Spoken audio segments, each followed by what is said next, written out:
तू ही रहलू दिलावा के हमारो टुकड़ा होई अब घर सुनसान हो। तोहरा के बेटी कैसे तेजी दे हम ये बाटे विधि के विधान हो। ये बाटे विधि के विधान हो। ये बाटे विधि के विधान हो।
भरोसो के देखल सपना आज पूरा होई है, पूरा होई है सब आरामान पूरा होई है। तोहरा के बेटी ते जयब दे हम ये बाटे विधि के विधान हो। विधि के विधान हो।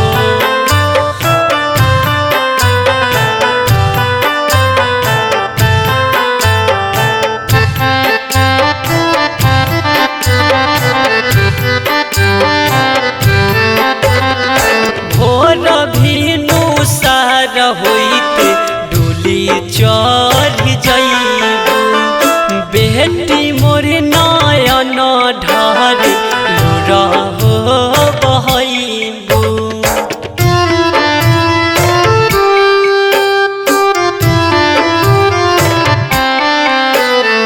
भोर भिनु सार होइते डोली चढ़ जाइबू बेटी मोर नयन ढार लुरा हो बहइबू। क्षण भर में देहब कैसे तोहके बिसारी टूटी न सनहिया के डोर हो।